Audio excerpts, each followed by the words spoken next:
శ్రావణ మాసంలోనే ఇక్కడ భక్తులు ఎలా వస్తున్నారు, ఇక్కడ ఈ స్వామి ప్రత్యేకత ఏమిటి అనేది కొంచెము మా మీడియాకి తెలియజేయాల్సిందిగా కోరుతున్నాం స్వామి. శ్రీ నరసింహ ఈరన్న స్వామి దేవస్థానము ఉరుకుంద. ఇక్కడ ప్రత్యేకంగా ఏమంటే రావి చెట్టుల కింద ఈరన్న స్వామి తపస్సు చేస్తూ ఆ చెట్టులోనే నీలమైపోయినది ఒక నమ్మకం.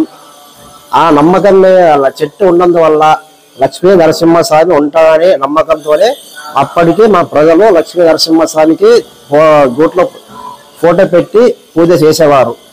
మేము అక్కడ ఒక 6 మంది వెళ్ళి మేము వేద పారాయణం చేసుకొచ్చిన తర్వాత ఆ ఈరన్న స్వామి ఎలా ఉంటుందని ఎంతమందికి అసలు తెలీదు.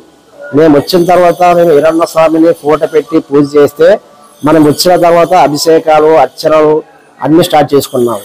మేము వచ్చిన తర్వాత అన్ని స్టార్ట్ అయినాయి. ఇప్పటికి ప్రస్తుతానికి 25 నుంచి 23 వరకు ఈ సంవత్సరము శ్రావణ మాసంలో లక్షలాది మంది వస్తున్నారు. ఇంకా లక్షలాది మంది కాదు, కోట్ల కొద్ది మంది వస్తున్నారు. ఎందుకంటే ఈ అభివృద్ధి అయినది 6 నెలలు అయింది. ఇంతకుముందు బాగానే ఉండేది. ఇప్పుడు 6 నెలలు కింద 6 నెలల నుంచి ఇప్పుడు ఈ శ్రావణ మాసం విజయరాజు ఉప కమిషనర్ అనే వచ్చిన తర్వాత దేవస్థానం మారుమూల దేవస్థానం అది. ఇక్కడ అడిగే వాళ్ళు ఎవరు లేరు. మన విజయరాజు ఉప కమిషనర్ అనే వచ్చి ఇక్కడ 6 నెలల నుంచి మొత్తం డెవలప్మెంట్ ఇది ఇంటర్నేషనల్ లెవెల్లో తీసుకువెళ్ళాలని ఆయన కూడా తపన పడుతున్నారు. మేము కూడా సహకరిస్తున్నాం అర్చకుడు. ఇది మన ఇక్కడ ప్రత్యేకత ఏమంటే భక్తులు నైవేద్యం పాయసం. మేము ఈరన్న స్వామికి ముఖ్యం ఏమంటే పాయసం. ఇక్కడ ఆ పాయసం అంటే పైన వర్షం వస్తున్నా కూడా నీళ్ళు పారుతుంటే కూడా కింద మంట అయ్యే ఉండేది. అలాగే మొత్తం నైవేద్యం అవుతుంది. ఇప్పుడు కూడా అలాగే జరుగుతుంది. అదే నమ్మకం ప్రత్యేకంగా ఇక్కడ ఈరన్న స్వామి అంటే పవర్ఫుల్ దేవుడు. మా దేవుడు ఎవరిని వదలట్లే, ప్రతి ఒక్కరు వస్తున్నారు. అక్కడ అమెరికా కానీ ఎక్కడెక్కడో వస్తున్నారు. మా డెవలప్మెంట్ 6 నెలలు అయింది. చాలా అభివృద్ధిగా కొనసాగుతుంది. మన ఈవో గారు కూడా చాలా మంచి వ్యక్తి, చాలా గొప్పగా చేస్తున్నారు. స్వామి గారు, నాకు ఒక ప్రశ్న డౌట్ ఉంది. అంటే బయట అనుకునే సమాజంలో ఒక్కసారి స్వామివారికి శ్రావణ మాసంలో దర్శనం చేసుకుంటే మళ్ళీ ఖచ్చితంగా మరి వచ్చే సంవత్సరం శ్రావణ మాసం ఖచ్చితంగా రావాలా అనే ఒక ప్రాధాన్యత ఏమైనా ఉందా? పబ్లిక్ చేసేవారు ఏమంటే దేవుడు మంచిది చేస్తాడు, చెడ్డదని చేయడు. ఒక్కసారి వచ్చిన తర్వాత మన కోరికలు ఏమైనా ఉంటే ఇట్లా ఏమైనా పోయిన తర్వాత ఒక 2 నెలలు కానీ ఆ కోరిక నెరవేరింది అనుకో, ఓహో మన దేవస్థానం ఉరుకుంద వీరన్న స్వామికి వెళ్ళాము కదా, అప్పుడు వచ్చిన నాళ్ళ నుంచి మనకి బాగా జరుగుతుందని ఒక నమ్మకంతోనే భక్తులు ఇప్పటికీ కొనసాగుతూనే ఉండాలి. ఆ దేవుడికి సంబంధించి చెడ్డదని చేయలే ఎవరిని. ఎందుకంటే చాలా వరకు మా హిందువుల్లో కూడా చాలా వరకు ఉరుకుంద స్వామి ప్రసాదం అంటే వద్దు మాకు లేరు అంటారు. ఈ ప్రాధాన్యత ఎంతవరకు ఉంది, దీన్ని ఎంతవరకు మీరు కరెక్ట్ అని అంటారు? ఇది కరెక్ట్ కాదండి. ఎందుకంటే భయ ప్రాంతానికి గురి చేస్తున్నారు వేరే వాళ్ళు. ఎందుకంటే మన వీరన్న స్వామి అంటే కొంచెం పవర్ఫుల్ దేవుడే, ఎవరు లేవనట్లేదు. ఒక్కసారి వస్తే ప్రతి సంవత్సరం రావాలి కదా, మళ్ళీ మాకు ఇబ్బంది వస్తుందేమో అని ఆలోచించేవారు. ఇప్పుడు అలాంటిది ఏం లేదు. అవన్నీ ప్రతి ఒక్కరు ఎలాంటి వారైనా కానీ ఉరుకుంద వీరన్న స్వామిని దర్శించుకోవాలని ప్రతి ఒక్కరు ఇప్పటికీ. ఇంతకుముందుకి 1000 ఉండేవాళ్ళు జనాలు, అయిన తర్వాత లక్షలు వచ్చారు. ఈ 6 నెలల నుంచి కోట్ల మంది వస్తున్నారు ఇప్పుడు. ఎందుకంటే అభివృద్ధి బాగా జరుగుతుంది ఇప్పుడు. ఇంతకు ముందుకు అన్ని ఈవోగాలు వచ్చారు, చేశారు వాళ్ళు కూడా ఏమనట్లే. కానీ ఈ వచ్చిన తర్వాత మొత్తం ఇంతకు ముందుకి వాణి మేడం అనే ఉండేది, గోపురాలు చేసినారు. అది అయిన తర్వాత మా విజయరాజు ఉప కమిషనర్ గారు వచ్చిన తర్వాత మాకి మొత్తం యాగశాల కానీ నవగ్రహ పూజలు కానీ అమ్మవారు గణపతి టెంపుల్ మొత్తం షెడ్లు కానీ బయట మొత్తం చాలా చాలా ఇలాగే చేయాలని ఆ దేవుని మనస్ఫూర్తిగా ఆ ఈవో గారికి ఆశీస్సులతో మా దేవుని అందించాలని కోరుకుంటున్నాను. జయ లోకరాజ స్వామి అర్చకుని.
భక్తులు కొన్ని నమ్మకాలతోన ఇక్కడ సైడ్ దేవుని మీద ఉరికింద వీరన్న స్వామి శ్రావణ మాసంలోన ఇక్కడ కాయిన్లు ఏదైతే మనసులో కోరికలు కోరుకొని ఇక్కడ నిలిపెడతారు. కాయిన్లు ఎవరైతే కోరికలు నిలబెడతావో వాళ్ళు కాయిన్లు నిలబడతాయి అనేసి ఒక భక్తుల నమ్మకంతోన ఇక్కడ కాయిన్లు అనేది నిలబెట్టడం జరిగింది.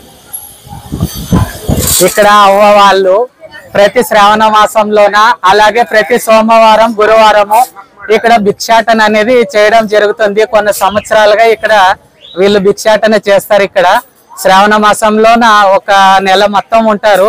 తర్వాత గురువారము సోమవారం అనేది ఇక్కడ భక్తులు రావడము ఆనవాయితీ. దానివల్ల ఇక్కడే ఉంటారు. వీళ్ళ జీవనాధారం ఇక్కడే సాగిస్తుంటారండి. నమస్తే. దేవుడు చల్లగా పెట్టిన మంచిదిగా మా అన్న ఎక్కువ చల్లగా ఉంది చూపిస్తాను. అచ్చా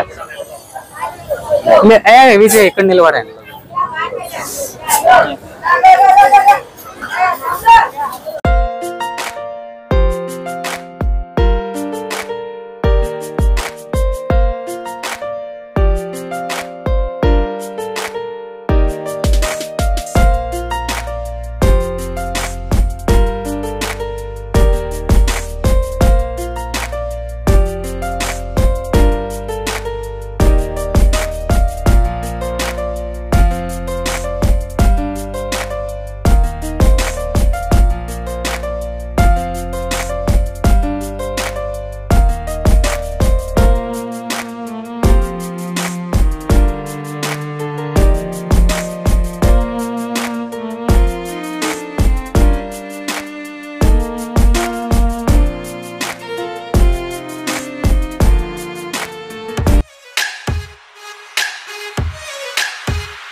అందరికీ నమస్తే అండి. ముఖ్యంగా ఏంటంటే ఈరోజు శ్రావణ మహోత్సవ ఉత్సవాలలో భాగంగా మేము ఈరోజు ఉరుకుందీరన్న స్వామి గారిని రావడం జరిగింది. ఇక్కడ ఏ రకంగా ఉంటుంది ఏ లేదని మాత్రం ఏంటంటే ఇక్కడ చుట్టుపక్కల గ్రామాల నుంచి మండలాల నుంచి దాదాపు భక్తులు తండోపతండాలుగా ఇక్కడ వచ్చి స్వామివారి దర్శనానికి ఇక్కడ వస్తుంటారు. ఇక్కడ ముఖ్యంగా ఏంటంటే మేము ఇక్కడ వచ్చిన తర్వాత ఇక్కడ ప్రసాదం ఏ రకంగా ఉన్నాయి, ఇక్కడ సరౌండింగ్స్ ఎట్లా ఏ రకంగా ఉన్నాయని చూస్తే మాత్రం చాలా అద్భుతంగా చాలా క్లీన్గా ఏ రకంగా ఉందంటే ఆ రకంగా ఉంది. ముఖ్యంగా మేము ఇప్పుడు ఇక్కడ చూసినాం స్వామివారి ప్రసాదం లడ్డు అనేది కేవలం ఒక్క రోజుకి 500-1000 లడ్లు అనేది ప్రసాదం ఇక్కడ ఎప్పటికప్పుడు చేసి స్వచ్ఛమైన నెయ్యితో స్వచ్ఛమైన నెండితో స్వచ్ఛమైన పిండితో తయారు చేయబడుతున్నాయి. ఒక్క లడ్డు గ్రామ్ చూస్తే మాత్రం 80 గ్రాములు పైన ఉన్నాయి, కానీ 80 గ్రాములు తక్కువ అనేది లేదు. ముఖ్యంగా తీసుకుంటే సోమవారం ఒక గురువారం తీసుకుంటే దరిదాపుగా 10,000 పైనుంచే ఇక్కడ ప్రసాదాలు పోతాయని చెప్పి ఇక్కడ అందరు ఇక్కడ అంటున్నారు. ఇక్కడ ఏ రకంగా ప్రత్యేకత మరి ఇక్కడ ఏ రకంగా క్వాలిటీ అనేది మిగతా విషయాలు ఏవైతే ఉన్నాయో మాకు ఇక్కడే ఈ శ్రావణ మాస ఉత్సవాలు ఇక్కడ స్వామివారి గారికి నెల రోజులు స్వతంగా పని చేయడానికి ఇక్కడ వచ్చినారు వాలంటీర్లుగా. వాళ్ళనే మనం తెలుసుకుందాము. ఇక్కడ సంధ్యారాణి గారు వచ్చారు, వాళ్ళతో తెలుసుకుందాం. అందరికీ నమస్తే. ఇక్కడ శ్రావణ వాసము ఒక నెల రోజులు ఇక్కడంతా ఉరుకుంద వీరన్న స్వామి అని ఇక్కడ దేవస్థానం దగ్గర ఇక్కడంతా భక్తులు అనేది ప్రతి సంవత్సరము జనాలు అంటే భక్తులు పెరుగుతూనే వస్తూనే ఉన్నారు. ఇక్కడ ప్రతి సంవత్సరము గుడి డెవలప్మెంట్ అవుతూనే ఉంది, కానీ తగ్గడం అంటే లేదు. డెవలప్మెంట్ చాలా అద్భుతంగా చేసినారు. అంతా కూడా మేమంతా తిరిగి చూసినాము, కానీ ఇక్కడ అంతా బాగుంది. లడ్డు ప్రసాదాలు కానీ ఇక్కడ పులిహోర కానీ బాగా స్వచ్ఛంగా చేస్తున్నారు. స్వచ్ఛమైన నెయ్యితో మంచి పిండితోన ఇక్కడంతా వర్కర్లు కూడా బాగా చేస్తున్నారు. ఇంకా అలాగే వచ్చేసి ఇక్కడ డెవలప్మెంట్ బాగుంది.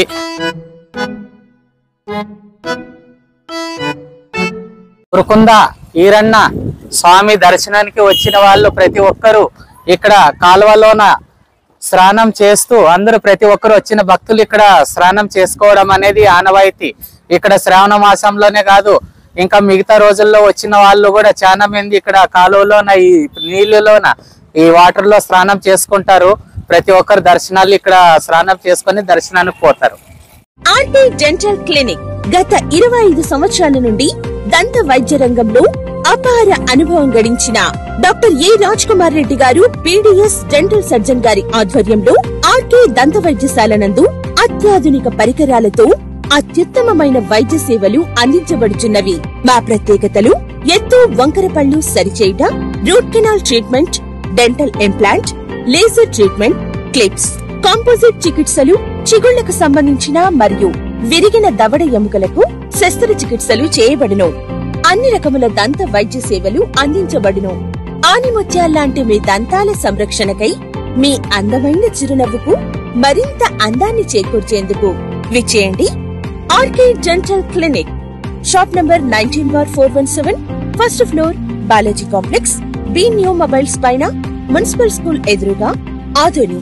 Contact phone 08512251525, cell 7396003394.